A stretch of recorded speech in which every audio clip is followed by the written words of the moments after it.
கடல் அலையில் நடமாடி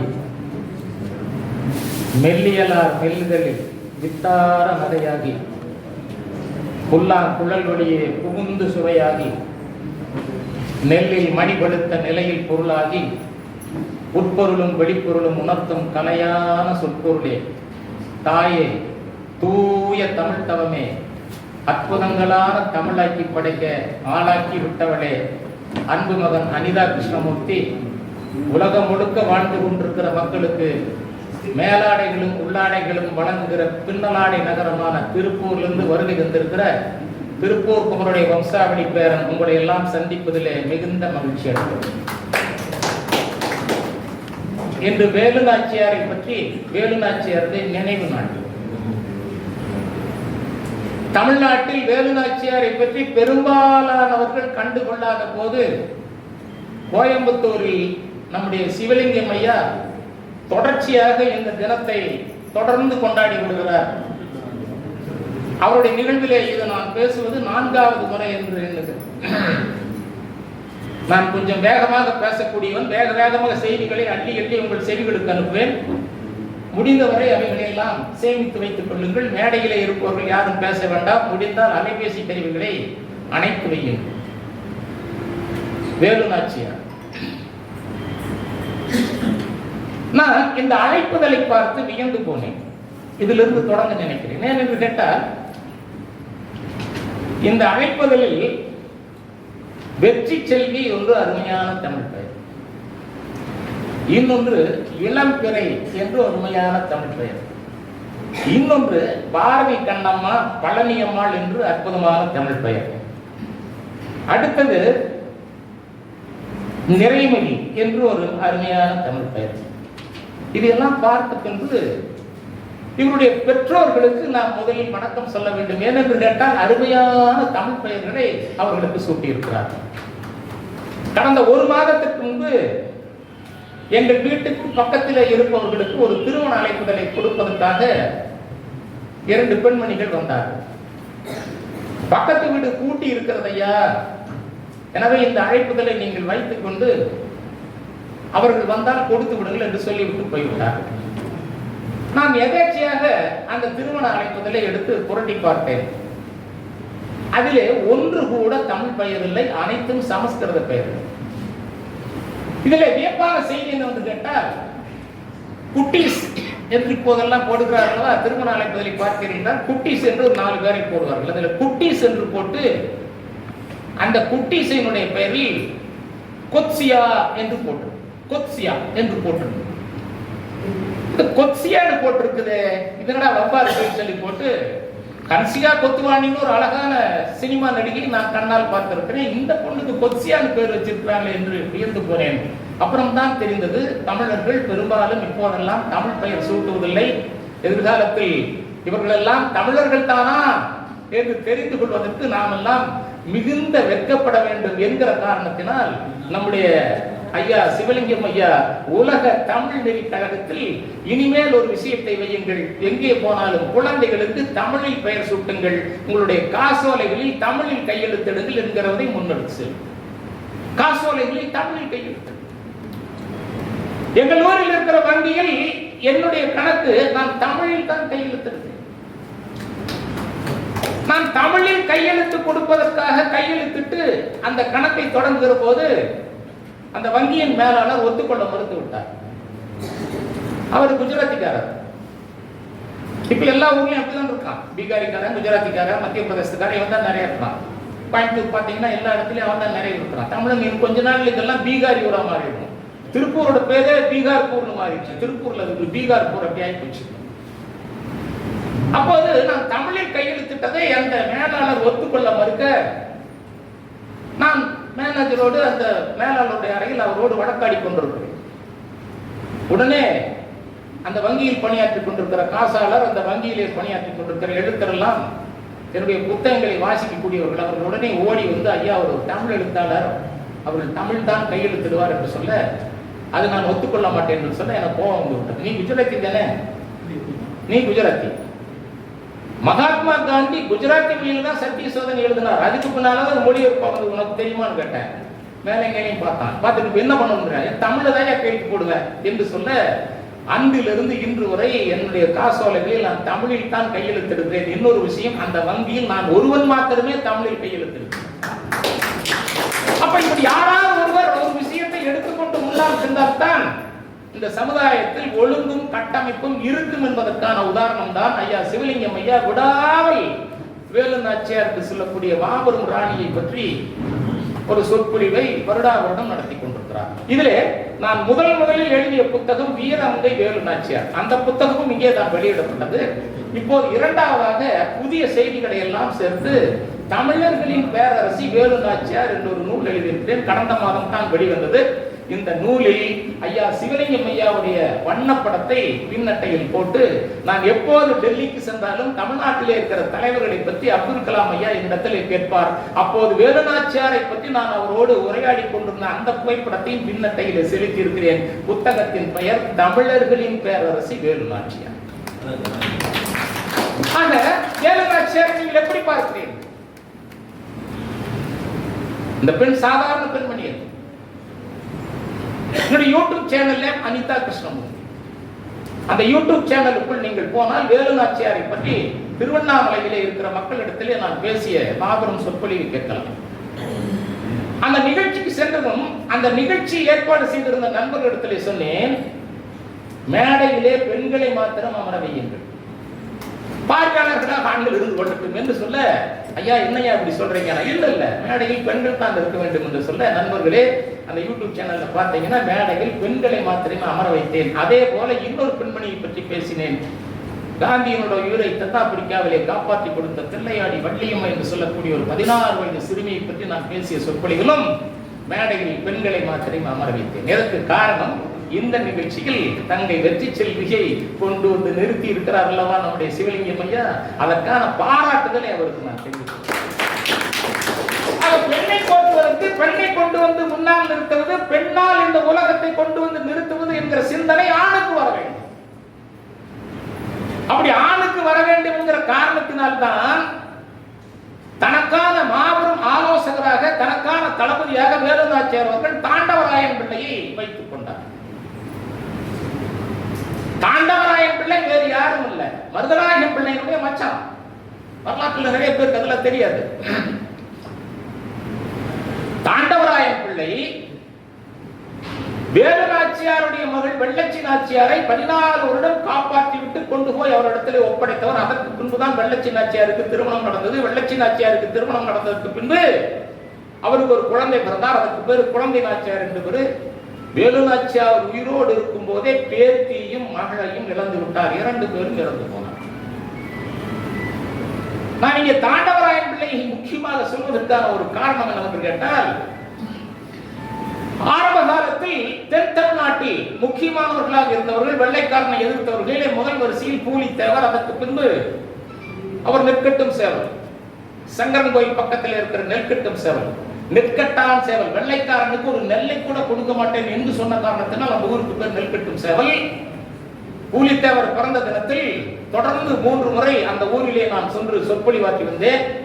கடந்த வாரம் அந்த ஊருக்கு நம்முடைய ஐயா சிவலிங்கம் ஐயா தன்னுடைய நண்பர்களோடு சென்று விட்டு வந்தார் என்ற செய்தி கேட்ட போது எனக்கு மிகுந்த மகிழ்ச்சியாக இருந்தது. ஆக தமிழருடைய வரலாற்றில் தெரிந்து கொள்ள வேண்டியது பூலித்தேவர் வரலாறு தெரிந்து கொள்ளுங்கள். வீரன் அழகுமுத்து கோனார் என்று சொல்லக்கூடிய கோயில்பட்டிக்கு பக்கத்தில் இருக்கிற கட்டாளங்களும் ஊரை சேர்ந்த அழகுமுத்து கோனாரை தெரிந்து கொள்ளுங்கள்.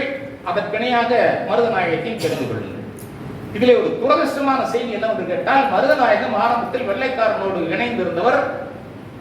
மருதநாயகம் தான் பூலித்தேவரோடு சண்டை போட்டவர். மருதநாயகம் தான் கட்டாளங்குளத்தை சேர்ந்த அழகுமுத்து கோனாரோடு சண்டை போட்டவர். பிற்காலத்தில் உணர்கிறார், ஒரு தமிழனாகி என்னை வைத்து 2 தமிழனை அடிப்பதற்கு வெள்ளைக்காரன் முயற்சி செய்தார் அல்லவா, இனி நீ தென்னிந்தியாவுக்குள்ளேயே நுழைய முடியாத மாதிரி மதுரையை கைப்பிடித்து ஆட்சி செய்வேன் என்று சொல்லி 7 வருட காலம் மதுரை ஆட்சி நடத்தவன் கொம்மந்தான் சாஹிப் என்று பிற்காலத்திலே இஸ்லாமத்துக்கு மாறி போன மருதநாயகம் அங்கு ஆட்சி நடத்துகிறார். அப்போது மருதநாயகம் பிள்ளை இடத்திலே போய் நம்முடைய தாண்டவராயன் பிள்ளை சொல்கிறார், எப்பா நான் வேலு நாச்சியார் என்று சொல்லக்கூடிய மகாபெரும் ராணியான இந்த ராணி இடத்திலே ஒரு பெரிய தலகர்த்தனாக இருக்கிறேன். நீ இஸ்லாத்துக்கு போனதை பற்றி எனக்கு கவலை இல்லை. ஆனால் ஒவ்வொரு வருடமும் 3000 பவுன் மதுரை மீனாட்சி அம்மனுக்கு நீ கொடுக்க வேண்டும் என்று கட்டளை விதிக்கிறார். நண்பர்களே, புரிந்து கொள்ளுங்கள், மதம் மாறினாலும் கூட அவன் தமிழன் என்கிற காரணத்தினால் 7 வருட காலம் மீனாட்சி அம்மனுக்கு 3000 பவுன் வருடாவிடம் கொடுத்த மாபெரும் மன்னன் மருதநாயகன். குழந்தை பிறக்கிறது, மருதநாயகத்துக்கு குழந்தை பிறக்கிறது. அந்த குழந்தையை பார்க்க போன தாண்டவராயன் வேலுநாச்சியார் இடத்திலே சொல்லுகிறார், என்னுடைய மச்சானுக்கு குழந்தை பிறந்திருக்கு, நான் போய் பார்த்துட்டு வரேன் என்று சொல்ல, அழகான ஒரு பட்டு துணியை தயார் செய்து அந்த பட்டு துணியை கொண்டு போய் அந்த குழந்தைக்கு கொடு என்று சொல்லி வேலுநாச்சியார் சொல்ல, அதை கொண்டு போய் தாண்டவராயன் பிள்ளை நம்முடைய மருதநாயகத்திலே கொடுத்தார். அப்படி தமிழ்நாட்டிலே சுற்றாடல் என்பது அனைவரும் சமமாக, அனைவரும் ஒன்றாக இருக்க வேண்டும் என்கிற அந்த சிந்தனை வட்டத்திற்குள் நாம் சசிவர்ண தேவருடைய மகன் தான் முத்துவடுகனார். முத்துவடுகனாருடைய மனைவி வேலுநாச்சியார். வேலுநாச்சியார் பிறப்பது 1730. 1746 திருமணம், 16 வயதில் திருமணம். 66 வருடம் உயிரோடு இருக்கிறார். 1796 வேலுநாச்சியார் மரணம் அடைகிறார். வேலுநாச்சியார் மரணம் அடைந்து 3 ஆண்டுகள் கழித்து மறந்து போகிறோம். இந்தியாவிலே மிகப்பெரிய சுதந்திர போராட்ட வீரர்களாக இருந்த திப்பு சுல்தான் 1799, 1799 வீரபாண்டிய கட்டபொம்மன், 1805 நம்முடைய பகுதியினுடைய மாபெரும் சிற்றரசனாக பேரரசனாக இருந்த தீரன் சின்னமலை 1805. 1805 சங்ககிரி கோட்டையும் தீரன் சின்னமலை தூக்கிலிடப்பட்டார். 1799 வீரபாண்டிய கட்டபொம்மன் கயத்தாரிலே தூக்கிலிடப்பட்டார். 1799 4வது மைசூர் போர் நடக்கிற போது ஸ்ரீரங்கப்பட்டணத்தில் வீரர்களோடு வீரர்களாக இருந்து மாண்டு போனான் நம்முடைய திப்பு சுல்தான். சின்ன மருதுவுக்கும் பெரிய மருதுவுக்கும் வேலுநாச்சியாருக்கு மிக நெருக்கமான தோழமையோடு இருந்தவன் திப்பு சுல்தான். அவங்க அப்பா அதுக்கு மேல தோழமையோடு இருந்தவன் ஐதரவி. ஆக நீங்கள் வரலாறுகளை படிக்கிற போது, வரலாறுகளை உள்வாங்குகிற போது, அவருடைய வரலாற்றை உண்மையான விஷயத்தோடு தெரிந்து கொண்டால்தான் இவர்கள் எல்லாம் யார் என்பது உங்களுக்கு புரியும். அப்படி ஒரு அரசிதான் வேலுநாச்சியார். நான் ஒரு பெண்கள் கல்லூரியில் பேசுவதற்காக சென்றிருந்தேன்.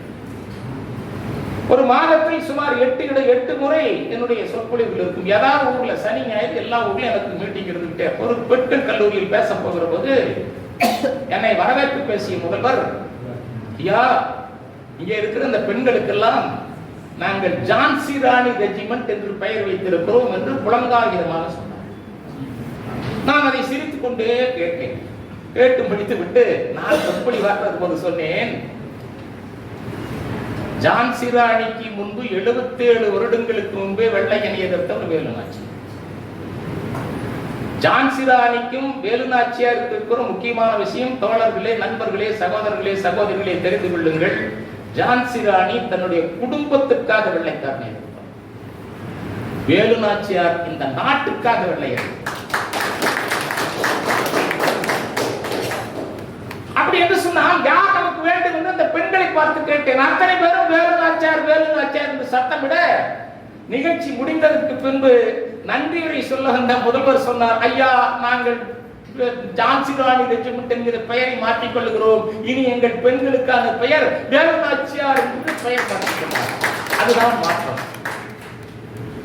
அப்படி ஒரு மாற்றத்தை உருவாக்குவதற்காக எவன் வருகிறானோ அவன் கொண்டாடப்பட வேண்டும்.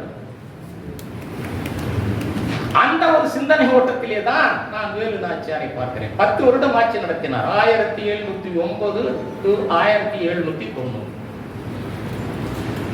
10 வருடம் ஆட்சி. நான் முதலில் அவருடைய நூலை பதிவு செய்த போது, நான் ஒரு நூல் எழுத வேண்டும் என்று சொன்னால் குறைந்தபட்சம் ஒரு 50, 60, 100 புத்தகங்கள் கூட படிப்பேன். அப்படி ஒரு படித்தால் தான் அந்த புத்தகம் சரியாக வரும் என்று நினைப்போம். நான் முதலில் வேலுநாச்சியாருக்கு 7 மொழி தான் தெரியும் என்று எழுதினேன். பின்பு ஆய்வுகளுக்குள் புகுந்து பார்த்த போது தெரிந்தது, 66 வருடம் உயிரோடு இருந்த அந்த மகாபிரிய ராணிக்கு தெரிந்த மொழிகள் மொத்தம் 10 மொழிகள். 10 மொழி நமக்கு தெரியுமா நான் கேட்கிறேன். கோயம்புத்தூர்ல இருக்கிறோம், நாம கொஞ்சம் பக்கத்துல மலையாள வாடகை இருக்கிறதுனால கொஞ்சம் மலையாளம் பேசலாம். அப்ப அன்வர் பாஷா போன்றவர்கள் கொஞ்சம் உருது பேசலாம். அவர் உருது தாய்மொழியா தமிழ் தாய்மொழியா எனக்கு தெரியாது, இருந்தாலும் அவர் கொஞ்சம் உருது பேசலாம். அப்புறம் ஆங்கிலம் பேசலாம். அப்புறம் மேல அப்படியே நீலகிரி பக்கம் போனீங்கன்னா படுகுன்னு ஒரு சமுதாயம் இருக்கு, படுகு மொழி பேசலாம். இவ்வளவுதான் நம்மளால பேச முடியும். 10 மொழி என்பது எவ்வளவு பெரிய விஷயம் என்பதை புரிந்து கொள்ளுங்கள். சிவகங்கை அரண்மனைக்குள் நுழைந்த லாட்டி என்று சொல்லக்கூடிய வெள்ளைக்காரன் கால் மேல் கால் போட்டு உட்கார்ந்து கொண்டு முத்து விடுகநாதனை வர சொல்லுகிறார். முத்து விடுகநாதன் வருகிறார். வந்ததும் அவரிடத்திலே இவன் ஆங்கிலத்திலே உரையாடுகிறான். லாட்டி உரையாடி கொண்டிருக்கிற போது, என்ன உனக்கு இங்கிலீஷ் தெரியாதா, உனக்கு தமிழ் மொழியை தவிர ஒண்ணுமே தெரியாதா என்று கிண்டல் அடிக்கிறான், நக்கல் அடிக்கிறான், நையாண்டி செய்கிறான். உடனே முத்துவிடுகநாதனுடைய மனைவி வேகமாக உள்ளே நுழைந்து, என்னடா சொன்னாய், என்னுடைய கணவருக்கு ஆங்கிலம் தெரியாது என்று சொன்னாயா, நான் பேசுகிற ஆங்கிலம் உனக்கு தெரியுமா என்று இவர் ஆங்கிலத்தில் பேச அவன் விலவலத்து போகிறான். வரிசையாக ஒரு 4-5 மொழிகள் பேச, அம்மா மன்னிச்சிரு என்று சொல்லி அப்படியே அந்த சேர் விட்டு இறங்கி, நாற்காலி விட்டு இறங்கி வெளியில போயிடுறார். லாட்டி என்று சொல்லக்கூடிய அவருடைய மொழி புலமைக்கு ஒரு முக்கியமான விஷயம். ஏங்க, நாமெல்லாம் சின்ன வயசுல பள்ளிக்கூடத்துல திருக்குறள் மனப்பாடம் பண்ணாதான் வந்து பரீட்சையில் எழுத முடியும் இல்லையா? திருக்குறள் படிப்போம். அந்த அம்மா பாருங்க, சின்ன வயசுலயே திருக்குறள் படிச்சிருக்குது, கம்பராமாயணம் படிச்சிருக்குது, மகாபாரதம் படிச்சிருக்கிறது, தமிழில் எத்தனை இலக்கியங்கள் இருக்கிறதோ தேவாரம் படிச்சிருக்கு, திருவாசகம் படிச்சிருக்கு, திருவருட்பா படிச்சிருக்கு, எத்தனை இருக்குதோ அத்தனையும் படிச்ச பெண்மணிங்க அந்த அம்மா. ஆக தமிழர்களின் பேரரசு, இப்படி ஒரு பேரரசையை நாம் எங்காவது கண்டிருக்க முடியுமா? அந்த அம்மாவுக்கு நம்ம மரியாதை கொடுக்கிறோமா? ஐயா, நம்ம ஆளுமையா பேசுறது சொன்னாரு சமீபத்துல, இங்க ஒரு சாலைக்கு நம்முடைய தமிழ்நாடு அரசு வேலு நாச்சியார் பெயர் வைத்திருக்கிறது. அது போதுமா? உலக தமிழர் கழகம் ஒரு மாபெரும் விஷயத்தை செய்ய வேண்டும். ஒரு 10-500 பேருக்கு கைகளுக்கு வாங்கி தமிழ்நாடு அரசுக்கு ஒரு விஷயத்தை செய்யுங்க. அதுக்கு உதாரணம் என்னன்னு கேட்டா, 1730 வேலு நாச்சியார் பிறந்த மாதிரி 1780 கிட்டூர் ராணி சென்னம்மா என்று சொல்லக்கூடிய கர்நாடக அரசி பிறந்தார். நம்ம பேர் சென்னம்மா. ஓரளவுக்கு வேலு நாச்சியாரோட ஈக்குவல் பண்ணிக்கக்கூடிய ஒரு ராணி தான், கன்னட ராணி. அந்த கன்னட ராணி பெயரில் சென்னம்மா எக்ஸ்பிரஸ் என்று ஒரு ரயில் ஓடுகிறது, ஹூப்ளி டு பெங்களூர். அந்த சென்னம்மா என்று சொல்லக்கூடிய அந்த ராணிக்கு மிகப்பெரிய தலகரத்தனாக இருந்தவர் கிரந்தி வீர சங்குலி ராயண்ணா என்று சொல்லக்கூடியவர். வேலு நாச்சியாருக்கு மருது சகோதரர்கள் இருந்த மாதிரி சென்னம்மாவுக்கு இருந்தவர்கள் கிரந்தி வீர சங்குலி ராயண்ணா தளபதி. இப்ப பாருங்க, கர்நாடகாவில் பெல்காம் ஒரு ஊர் இருக்கு. அது ஆங்கில பெயர் பெல்காம், கன்னட பெயர் பெலகாடி, தமிழ் பெயர் வல்லகம். அந்த வல்லகம் என்கிற ஊர் தமிழனுடைய ஊர் என்று சொல்லி 1800 ஆண்டுகளுக்கு முந்தைய தமிழகம் புத்தகத்தை யாழ்ப்பாணம் கந்தசாமி பிள்ளை எழுதுகிறார், கனகசபை பிள்ளை எழுதுகிறார். வல்லகம் தமிழ், பெல்காம் வெள்ளக்காரன் வச்சது. இப்ப அது பெலகாவின்னு கன்னடக்கார மாற்றான். அந்த பெலகாவியில் இருக்கக்கூடிய பல்கலைக்கழகத்துக்கு சென்னம்மா பல்கலைக்கழகம். இப்போ சரி, ராணிக்காக ஒரு பல்கலைக்கழகம் வைத்து விட்டீர்கள், ரயில் பேரு வந்து கூப்பிட்டீங்க. மருது சகோதரர்களுக்கு இணையாக சென்னம்மாவுக்கு துணையாக இருந்த கிரந்தி வீர சங்குலி ராயண்ணாவுக்கு பேர் வேணும்ல. பெங்களூர் ரயில்வே ஸ்டேஷனுக்கு பேரு KSR Bangalore railway station, Kranti ரங்க சங்குலி ராயண்ணா ரயில்வே ஸ்டேஷன். உலகத்தில் 3 ஊர்களில் தான் மிகப்பெரிய நீளமான ரயில் நிலையம் உள்ளது. அதிலே ஒன்று பெங்களூர், அதற்கு அடுத்தது பாரத ரத்னா புரட்சி தலைவர் doctor MG Ramachandran central railway station. ஒரு நாளைக்கு 1 லட்சம் தடவை உச்சரிக்கப்படுகிற பெயர் MG ராமச்சந்திரன் பெயர். இப்ப நான் என்ன கேட்கறேன்னா, என்ன டேய், கொடைக்கானல்ல அன்னை தெரசா பல்கலைக்கழகம் வச்சு இல்ல, அன்னை தெரசாவை நான் ஆதரிக்கிறேன், அது வேறு. டேய், வேலு நாச்சியார் பேர்ல ஒரு பல்கலைக்கழகம் வச்சா என்னடா கேடு? ஏன்டா வைக்கல? இந்த அரங்கிலிருந்து நான் கேட்கிறேன், வைக்க வேண்டுமா வைக்க வேண்டாமா? வைக்க வேண்டும் என்று சொல்பவர்கள் கைவிட்டுங்கள், வேண்டாம் என்று சொல்பவர்கள் கைவிட்டுங்கள். என்ன பிரச்சனை உங்களுக்கு? கோயம்புத்தூருக்கு பாரதியார் சம்மந்தம்டா. பாரதியார் கோயம்புத்தூர் வரல. நம்ம ஐயா வாவு சிதம்பரனார் தான் கோவை சிறையில செக் இழுத்தார், படிக்கிறோம். வாவு சிதம்பரனார் பேரில் பல்கலைக்கழகம் இல்லை. பாரதியார் பெயரில் வைத்திருக்கிறோம், திருச்சியிலே பாரதிதாசன் பெயரிலே வைத்திருக்கிறோம், கொடைக்கானலே அன்னை தெரசா பெயரில் வைத்திருக்கிறோம். நான் சொல்லுகிறேன், ஏதாவது ஊர்ல ஒரு பல்கலைக்கழகத்துக்கு, சிவகங்கையில் ஒரு புதிய பல்கலைக்கழகத்தை உருவாக்குங்களா? என்ன கேட்டு போச்சு. மதுரை பல்கலைக்கழகத்துக்கு காமராஜர் பெயர் வைத்திருக்கிறோம், திருநெல்வேலியில் இருக்கிற பல்கலைக்கழகத்துக்கு மனோன்மணி சுந்தரனார் பல்கலைக்கழகம் என்று பெயர் வைத்திருக்கிறோம். எத்தனை ஊர்ல, திருச்சியில இருக்கிற பல்கலைக்கழகத்துக்கு பாரதிதாசன் பல்கலைக்கழகம், எத்தனை ஊர்ல பேர் வச்சிருக்கிறோம். ஏன் வேலு நாச்சியார் பெயரில் ஒரு பல்கலைக்கழகம் வைத்தால் அதில் என்ன நன்மை என்று கேட்டால், அந்த பெண்ணினுடைய பெயர், அந்த ராணியினுடைய பெயர் எல்லாருடைய செவிகளுக்கும் சென்று, மனங்களுக்கும் சென்று, இதயத்திற்குள் அந்த ராணி அமர்வார் என்பதற்காக செய்யணுமா வேண்டாமா? ஏன் செய்யல? அப்ப அந்த ராணி கிட்ட இருந்து நீ என்ன கத்துக்கிட்ட? தமிழ்நாட்டு தமிழர்களாக நாம் அந்த ராணி கிட்ட இருந்து நாம் என்ன கற்றுக்கொண்டோம்? இன்னொரு ராணி இருக்காங்க மேங்களூர்ல, அப்பக்கா சவுதா என்று அவருக்கு பெயர். போர்ச்சுகீசியர்கள் காலத்தில் மிக சிறந்த துளு மொழி பேசுகிற ராணி அப்பக்கா சவுதா. இந்த அப்பக்கா சவுதா இருக்கிற மாபெரும் விஷயம் என்னன்னு கேட்டா, நம்ம எல்லா ஊர்ல இருக்கிற ராணிகளும் நல்ல ராணிகளா இருந்தா ஆரம்பிப்போம். அதுக்காக சொல்ல வர, போர்ச்சுகீசியர்களோடு கொஞ்சம் அட்ஜஸ்ட்மெண்ட் பண்ணிட்டு அவங்க கூட அப்படியே நல்லா நெருந்து போலாமா என்று சொல்லி புருஷன் அந்த அம்மா சொல்றான். அதுக்கு அந்த அம்மா சொல்லுது, இந்திய நாடு. அப்ப இந்தியா என்கிற பெயர் கிடையாது, நாம் துளுநாடு. துளுநாட்டிலே நாம் ராணியாக இருக்கிறோம், நீ ராஜாவா இருக்கிற. இப்ப நீ என்ன பண்ற? போர்ச்சுகீசியரை ஆதரிக்கிறீன்னு சொன்னீங்கன்னா உன்னை நான் டைவர்ஸ் பண்ணிடுவேன். எப்படி? உன்னை நான் டைவர்ஸ் பண்ணிடுவேன், சரியா என்று கேட்க அவன் விரவலுக்கு போகிறான். ஆனாலும் அவன் போர்ச்சுகீசியரை ஆதரிக்கிறான். எனவே அப்பக்கா சவுதா அந்த கணவனை டைவர்ஸ் பண்றா. ஏன்டா கேட்டா போர்ச்சுகீசியனுக்கு ஆதரவா இருந்தேங்கிற காரணத்துக்காக. அந்த அப்பக்கா சவுதா பெயரில் சென்னையில் ஓடுகிற ஒரு கப்பலுக்கு அப்பக்கா சவுதா கப்பல் என்ற பெயர். வேலு நாச்சியாருக்கு கப்பல் இல்லை, வேலு நாச்சியார் பெயரில் கப்பல். இப்படி ஒவ்வொரு விஷயத்தையும் ஊடாடி ஊடாடி நீங்கள் பார்க்கிற போதுதான் வேலு நாச்சியார் என்கிற அந்த மாபெரும் ஆளுமையை நீங்கள் தெரிந்து கொள்ள முடியும் என்பதை புரிந்து கொள்ளுங்கள். விருப்பாட்சி என்ற ஒரு ஊர் இருக்கிறது, ஒட்டஞ்சத்திரத்திலிருந்து பழனி போற வழி, அல்லது இங்கிருந்து போறது பழனியிலிருந்து ஒட்டஞ்சத்திரம் போற வழி விருப்பாட்சி. ஒரு முறை கிருஷ்ணதேவராயன் அந்த வழியில் வர்றான்.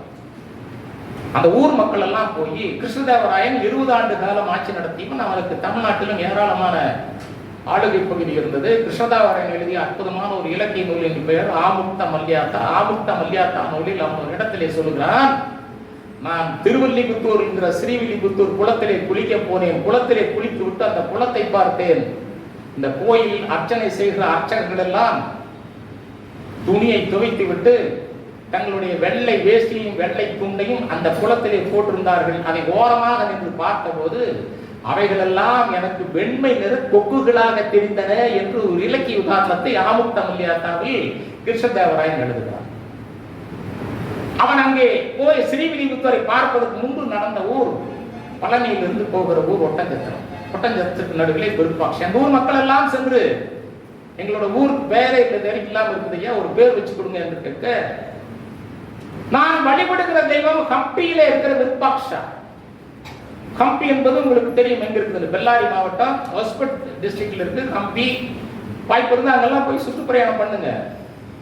நாம் சாப்பிட்டு வீட்டுல இருந்து என்னத்தை கண்டோம், ஒரு ரவுண்ட் அப்படி போய் வாங்க, மனைவியும் கூட்டிட்டு போங்க. நான் சில கோயில்களுக்கு போற போது பார்ப்பேன், வயதான தம்பதியினர் அந்த அம்மா அந்த ஐயா கையை பிடிச்சு கூட்டிட்டு போவார், அல்லது அந்த அம்மா அந்த ஐயாவை கையை பிடிச்சு கூட்டிட்டு போகும். அப்ப நான் நினைப்பேன், வாழ்க்கையிலே நிறைவான வாழ்க்கை 2 பேரும் வாழ்ந்திருக்கிறார்கள், எனவேதான் கையை பிடித்துக் கொண்டு இவர்கள் 2 பேரும் போகிறார்கள். சில இளைஞர்களை பாருங்கள், அவன் அப்படி போயிட்டு இருப்பான், பொண்டாட்டி இப்படி போயிட்டு இருக்கு, 2 குழந்தை பின்னால போயிட்டு இருக்கும். நம்ம சின்ன பழைய படிக்கிற போது பள்ளிக்கூடத்துல பார்க்கிற போது இந்த குரங்குகளை பற்றி பாடம் படிக்கிற போது, தாய் குரங்கு முன்னால போகும், தாய் குரங்குடைய கூட இருக்கிற பெண் குரங்கு பின்னால போகும், அதுக்கு பின்னால் 2 குட்டி குரங்கு போகும். இதுதான் இப்படித்தான் நம்ம வம்சாவளி வந்ததுன்னு படிப்போம்ல. அது போல இளைஞர்கள் இப்படி இருக்கிறார்கள், ஆனால் வயதானவர்கள் அப்படி இருக்கிறார்கள். அதனால் அந்த விருப்பாட்சா என்று சொல்லக்கூடிய அந்த சாமியை வழிபடுகிற கிருஷ்ணதேவராயன் இந்த ஊருக்கு விருப்பாட்சி என்று பெயரை வைத்து கொடுக்கிறார். அது விருப்பாட்சி இன்றும் இருக்கிறது. அங்க சின்ன மலை வாழைப்பழம், சிறுமலை வாழைப்பழம் போட்டு சாப்பிட்டுறீங்களா? அந்த பழம் எல்லாம் விளையிற பகுதி. விருப்பாட்சா.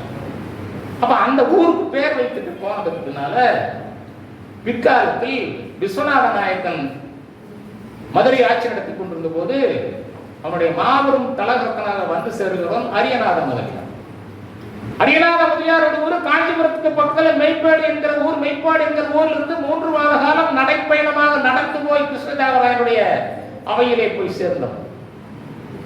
அங்கே போய் சேர்ந்ததற்கு பின்பு படிப்படியாக மேலே வருகிறார். ஒரு முறை கிருஷ்ணதேவராயன் ஒரு குளத்தங்கரையில் உட்கார்ந்து கொண்டு அங்கே இருக்கிற தாமரை பூவை பார்த்து, இந்த தாமரை பூவினுடைய தண்டினுடைய நீளத்தை எவனாவது கண்டுபிடித்து சொல்ல முடியுமா என்று கேட்க அரியநாதன் சொல்லுகிறான், இல்லை நான் கண்டுபிடித்து தருகிறேன் என்று சொல்ல, அப்போது அவன் சொல்லுகிறான், நீ சரியாக நீ அளவை சொல்லவில்லை என்று சொன்னால் உனக்கு 3 கசையடி வழங்கப்படும் என்று சொல்ல, இல்லை நான் சரியாக சொல்கிறேன் என்று தமிழன் அல்லவா சுற்றுமுற்றும் பார்த்துவிட்டு அந்த தாமரை பூவினுடைய ஆழம், அந்த தண்டினுடைய ஆழம், அந்த தாமரை பூ இருக்கக்கூடிய அந்த குளத்தினுடைய ஆழம் அத்தனையும் சொல்ல அவன் வியந்து போகிறான். அவனுக்கு அப்படியே ஒரு ப்ரொமோஷன் கொடுக்குறான். ப்ரொமோஷன் கொடுத்ததுக்கு பின்பு அந்த விருப்பாட்சா டெம்பிள்ல, விருப்பாட்சா கோயில் என்ன பண்ணுவாங்க, கிருஷ்ணதேவராயர் வருஷத்துக்கு ஒரு முறை அந்த சாமிக்கு வந்து எருமையை பலியிடுவார்கள், எருமை கடாவை பலியிடுவார்கள். இப்போ நம்ம ஊர்ல இருக்கிற எருமையை பார்த்தீங்கன்னா கொம்பு இப்படி இருக்கும். கர்நாடகாவுடைய இன்டீரியர் பிரதேசத்துக்குள்ள நீங்க போனீங்கன்னா எருமையினுடைய கொம்பு இப்படியே இப்படி சாஞ்சு இப்படி போயிருக்கும். அப்ப அந்த எருமையை கொண்டு வந்து நிறுத்தி அந்த எருமையை பலியிடுவது வருஷம் எருமையை பலியிடுவதற்கு ஒருத்தனை வச்சிருப்பாங்க. எப்படி வந்து இந்திய ஜெயில்கள்ல தூக்கு தண்டனை போறதுன்னு ஒரு குரூப் ஆஃப் பீப்புள்ஸ் வச்சிருப்பாங்க. சாப்பிட்டு கரெக்டா தூக்கு தண்டனை போடுற அன்னைக்கு வந்து தூக்கு தண்டனை போட்டுட்டு ஓய்ச்சல்ல பேசி போட்டு பணம் வாங்கி போயிடுவாங்கல்ல, அது மாதிரி இந்த எருமை கொடர் ஒருத்தனை வச்சிருப்பாங்க. அவன் வருவான், அவன் வந்து பார்த்துட்டு மேல எங்கேயும் பார்த்துட்டு சொல்லுவான், இந்த எருமையை ஒரே வெட்டால் என்னால் வெட்ட முடியாது, வெட்டணும்னா கொம்பை வெட்டி ஒரு 4-5 வெட்டு வெட்டினா கழுத்து வெட்ட முடியும், சொல்ல வெட்ட மாட்டேன்னு அருவன் வச்சுருக்காங்க. உடனே அரியநாதன் உள்ளே புகுந்து சொல்கிறான், இந்த எருமையை நான் வெட்டுகிறேன் என்று சொல்லி அந்த எருமையை கொண்டு வந்து நிறுத்தி அந்த எருமையினுடைய 2 கால்களுக்கு முன்னால் ஒரு பெரிய குழி, ஒரு 3 அடி நீளத்தில் குழியை தோண்டி அந்த குழிக்குள்ளார கொஞ்சம் புற்களை போட்டு அங்க கொண்டு போய் நிறுத்த, இந்த எருமை இந்த புல்ல சாப்பிட்றதுக்காக அப்படியே தலைப்படி கீழே நோக்கி புல் எடுக்கிற போது டக்குன்னு கழுத்து ஒரே வெட்டா விட்டுறான். உடனே கிருஷ்ணதேவராயன் பயந்து போறான். 3வது செய்தி, ரைச்சூரில் பீஜப்பூர் சுல்தானோடு கிருஷ்ணதேவராயன் சண்டை போடுகிற போது பீஜப்பூர் சுல்தான் மஹமத் கான் என்று சொல்லக்கூடியவன் கிருஷ்ணதேவராயனுடைய கழுத்திலே கத்தியை வைக்கிறான். உடனே புயலென பாய்ந்து கிருஷ்ணதேவராயனை இவன் காப்பாற்றுகிறான். காப்பாற்றிய காரணத்திற்காக அவன் கேட்கிறான், தென்னிந்தியாவில் மதுரை பக்கத்தில் உனக்கு ஒரு ராஜ்யத்தை கொடுக்கிறேன், அங்கே சென்று ஆட்சி நடத்து என்று சொல்ல, அப்படி என்னால் ஆட்சி நடத்த முடியாது, எனக்கு அரச பதவி எல்லாம் வேண்டாம் என்று சொல்ல, இல்லை இல்லை உனக்கு என்னுடைய அண்ணன் மகன் விஸ்வநாத நாயக்கன் மதுரை ஆட்சி நடத்தி கொண்டிருக்கிறான், அவனிடத்தில் உன்னை தளபதியாக இருப்பேன் என்று சொல்ல, தளபதியாக வருகிற அரியநாதன் தான் தென்னிந்தியாவில் தென் மாவட்டங்களில் அனைத்து இடங்களிலும் பாளையம் என்கிற சொல்லை உருவாக்கி 76 பாளையங்களாக தமிழ்நாட்டை உருவாக்கி கொடுக்கிறான். அதுதான் வீரபாண்டிய கட்டப்பனுடைய பாளையம் எல்லாம் அந்த பாளையத்திலே வருகிறது. அந்த பாளையத்தில் ஒரு பாளையமாக நம்முடைய கோபால் நாயருக்கு இந்த விருப்பாட்சியை கொடுக்கிறான். அந்த கோபால் நாயருடைய வீட்டில் தான் ஐதரில் இருந்து தங்கியிருக்கிறாங்க. இப்ப நான் சுத்தி வந்தா கூட வரலாற்றை தெரிஞ்சிருக்கிறதுக்காக நான் சொல்றேன். அப்ப ஐதரிலே இந்த விருப்பாட்சியை வந்து அமர்ந்து கொண்டிருக்கிற போது அந்த ஐதர்லியை போய் சந்தித்து ஆயுத உதவி கேட்டு இந்த வெள்ளைக்காரனுக்கு நாம் ஒரு எதிர்வினை ஆக்கலாம் அல்லவா என்று வேலு நாச்சியார் நினைத்து விட்டு, வேலு நாச்சியார் தன்னுடைய பிரதானி என்று சொல்ல, பிரதானினா முதலமைச்சர் அல்லது தளபதி அல்லது தலகர் தாண்டவராயன் பிள்ளை கூப்பிட்டுகிறார். ஆக தாண்டவராயன் பிள்ளை நம்முடைய வேலு நாச்சியாரை கூப்பிட்டு கொண்டு ஐதரலியை சந்திப்பதற்காக அந்த விருப்பாட்சி என்று சொல்லப்படி ஊருக்கு போகிறார். கோபால் நாயக்கர், நல்லதாக புரிந்து கொள்ளுங்கள், அந்த பகுதி ஆண்டு கொண்டிருந்த அரசு கோபால் நாயக்கர். போனவுடன் ஐதரலி கேட்கிறான், ஏதோ ஒரு பெண்ணு வரும்னு சொன்னீங்களே, பெண்ணை காணமே என்று ஐதரலி கேட்கிறான். இங்கிருந்து போகிற போது வேலு நாச்சியார் ஆளுடை தரித்துக் கொண்டு போகிறார். ஆம்பளை மாதிரி ட்ரெஸ் பண்ணிட்டு போறாங்க. போனோன்னே ஐதரலி இந்த அம்மா சொல்லுது, வருகிற வழியில் எனக்கு பிரச்சனை வரக்கூடாதுங்கிறதுக்காக ஆம்பளை மாதிரி ட்ரெஸ் பண்ணிக்கணும் இல்லையா, நான் தான் வேலு நாச்சியார் இந்த உடைகளை எல்லாம் கலட்டி கேட்டு அவன் வியந்து போகிறான். அதற்கு பின்பு கோபால் நாயகர் சொல்கிறார், இந்த பெண்ணை வைத்துக் கொண்டு வெள்ளைக்காரனை நாம் பறிக்கலாம், அடிக்கலாம், எது வேண்டுமானாலும் செய்யலாம், எனவே இவருக்கு தேவையான உதவிகளை எல்லாம் நீங்கள் செய்ய வேண்டும் என்று கோபால் நாயகர் சொல்ல, உடனே தாண்டவராயன் சொல்லுகிறார், இந்த அம்மாவுக்கு நீங்க என்ன கொடுத்தாலும் சரி, வெள்ளைக்காரனை உரைப்பதற்கு ஒடிப்பதற்கு அவனை தூக்கி அவனை அடிப்பதற்கான வேலையை நம்முடைய வேலு நாச்சியார் செய்வார் என்று சொல்ல, அப்படியாமா அவனுக்கு என்ன வேணும்னு கேட்கிறார். எடுத்த எடுப்பில் பல மொழிகளை பேசுகிறார். பேசுற போதெல்லாம் ஒவ்வொரு பீரிங்கி கொடுக்கலாம். ஒரு மொழி பேசுனா ஒரு பீரிங்கி, ஒரு மொழி பேசுனா ஒரு பீரிங்கி.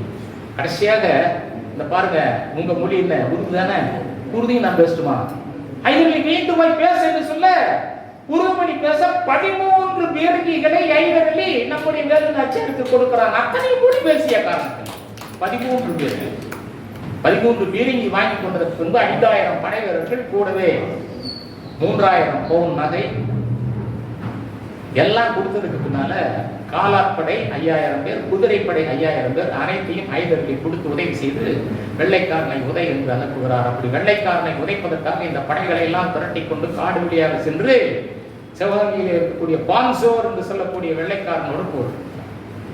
நண்பர்களை புரிந்து கொள்ளுங்கள், மருது சகோதரர்கள் ஸ்மித் என்கிற வெள்ளைக்காரனை கொன்று விட்டார், கழுத்தை சீவினார்.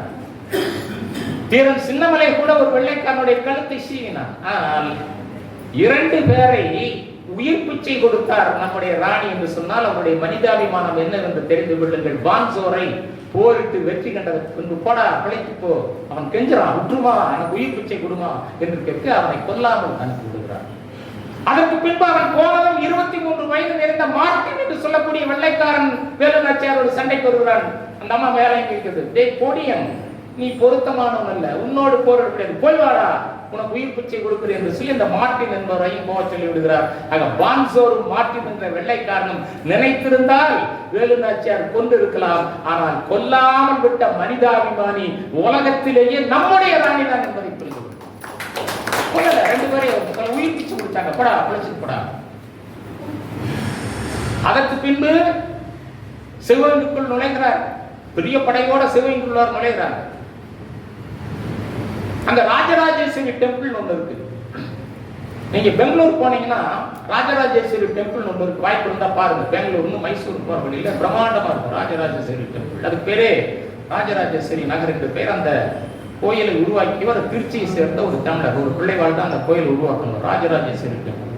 இந்த ராஜராஜேஸ்வரி டெம்பிளில் வருடா வருடம் விஜயதசமி என்று அந்த கோயிலுக்குள்ளார பூஜை நடக்கும். அப்போது மாத்திரம் வெள்ளைக்காரர்கள் அந்த ஊர்ல இருக்கிற மக்கள் எல்லாம் கும்பிடுவதற்கு, சாமி கும்பிடுவதற்கு அனுப்புவார். அப்படி அனுப்புறதுக்கு அங்க எல்லாம் போய் நின்றுட்டு இருக்கிற போது நம்முடைய வரலாற்றில் ஒன்றை புரிந்து கொள்ளுங்கள். வரலாற்றில் இருக்கிற ராஜாக்களோ ராணிகளோ எங்கேயும் ஜாதி வித்தியாசம் பார்க்கணும்.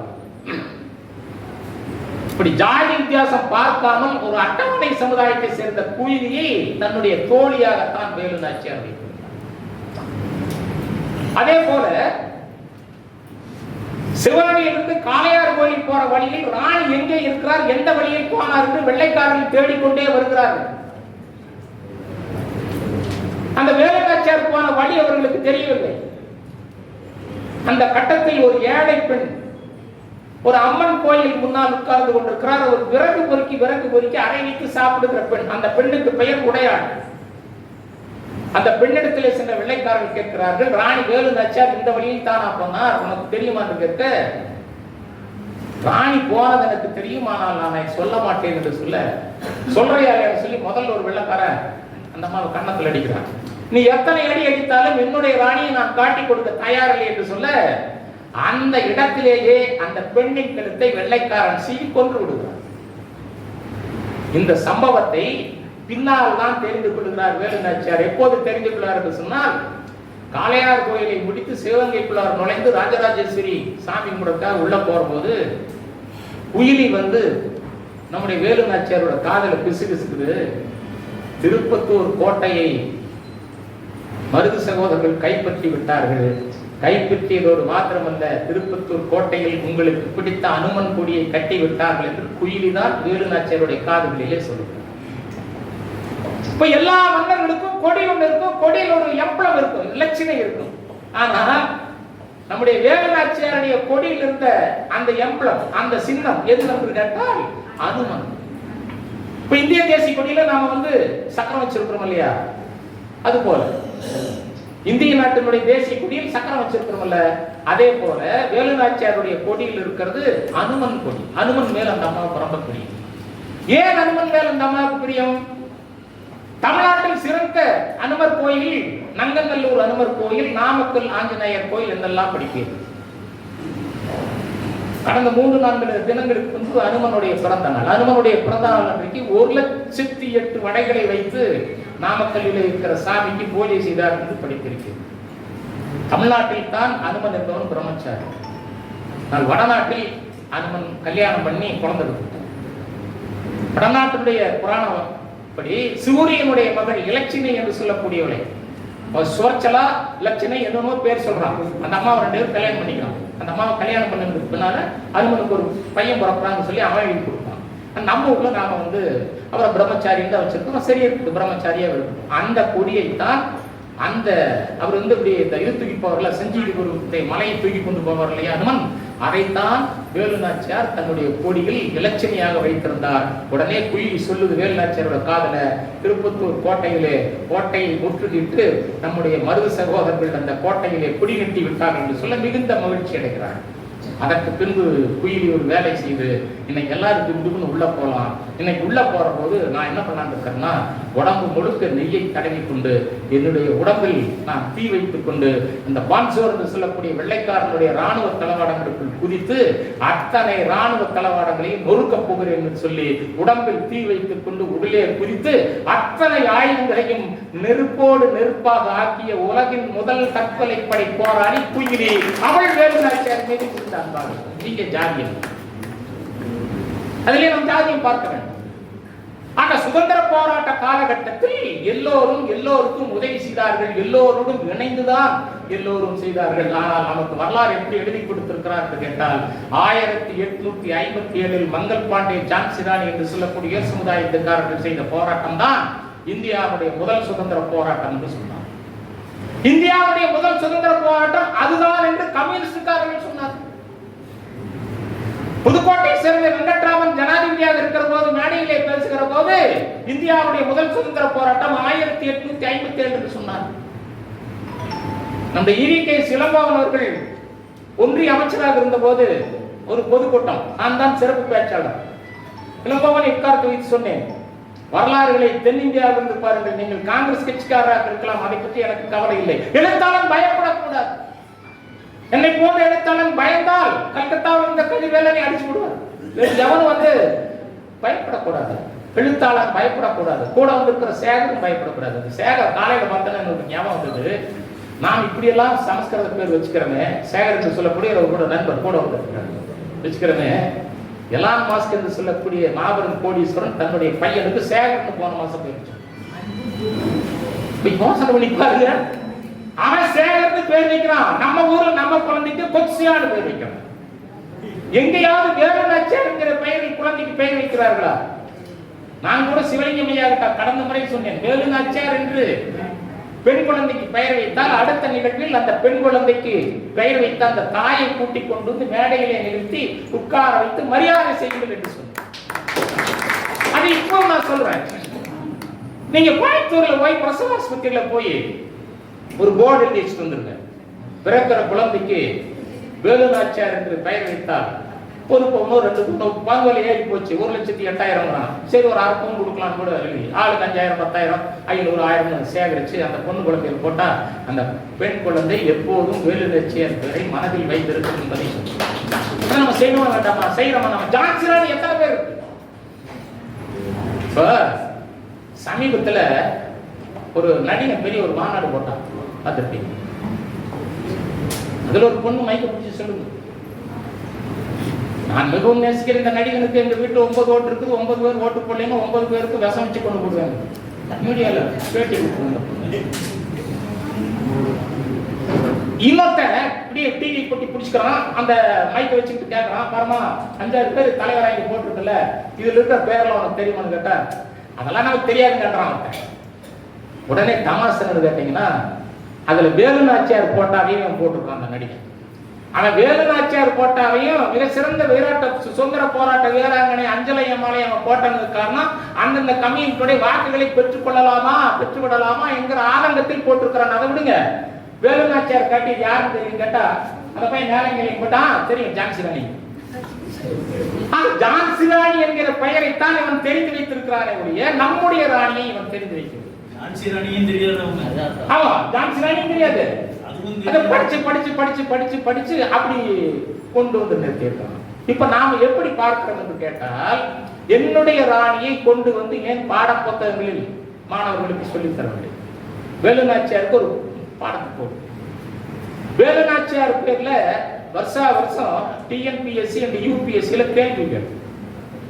அப்ப யூபிஎஸ்சியில கேள்வி கேட்கிற போது அனைத்து மாநில கொஸ்டின் பேப்பர்லையும் வேலுநாச்சியார் யார், வேலுநாச்சியார்ங்கிற ராணி பற்றி போடும். அப்ப குஜராத்துக்காரனும் சரி, பீகாருக்காரனும் சரி, ஊ இஸ் தட் வேலுநாச்சியார் அப்படின்னு நம்ம படிப்பான். படிக்கிற போது நம்ம ராணி பத்தி அவனுக்கு தெரியும். அதை செய்ய வேண்டிய பொறுப்பு ஒன்றிய அரசுக்கு, சிபிஎஸ்இ பாடத்திட்டத்திற்கு இருக்கிறது. அவர்கள் செய்வது. கடந்த ஆண்டு டெல்லியிலே நடைபெற்ற சுதந்திர போராட்டத்தில், சுதந்திர போராட்ட அந்த அணிவகுப்பில் வேலுநாச்சியார் போட்டாவை வைக்கப்பட மாட்டேங்கிறான். அது போக பாவு சிதம்பரனார் போட்டாவை வைக்க முடியாது. பாவு சிதம்பரனார் இஸ் a businessman. அவங்க அதுக்கு வைக்க முடியாது. அட பிசினஸ்மேன் கிடையாதா? அவர் மிகப்பெரிய சுதந்திர போராட்ட வீரரா என்று சொல்லி பாராளுமன்றத்தில் குரல் கொடுப்பதற்கு இங்கிருந்து சென்ற 40 பேரும் தயாரில்லை. பாண்டிச்சேரி சேர்த்து ஒரு முறை பிரதிபா பாட்டீல் பார்லிமெண்ட்ல பேசுற போது இந்திய சுதந்திர போராட்ட வீரர்கள் என்று ஒரு பட்டியலை சொல்லி தான் ஒரு பெண் என்கிற காரணத்துக்காக சரோஜினி தேவி பத்தி சொல்லிடுச்சு. உடனே வங்காளிகளா இருந்துச்சுன்னா, நீ சரோஜினி தேவி பேர சொல்றியே, எங்க வங்காளத்துடைய சுபாஷ் சந்திர பேசு சொல்ல தெரியாத உனக்கு என்று பெரிய ரகலையில் ஈடுபட்டான். யாரு? வங்காளத்திலிருந்து வந்த எம்பிக்கள். ஆனால் நம்முடைய தமிழ்நாட்டிலிருந்து சென்ற நம்முடைய எம்பிக்கள் எல்லாம் குடித்து வைத்த பிள்ளையார் மாதிரி பார்லிமெண்ட்ல இருந்தானே கூடிய ஒருத்தங்க கூட இருந்துச்சு.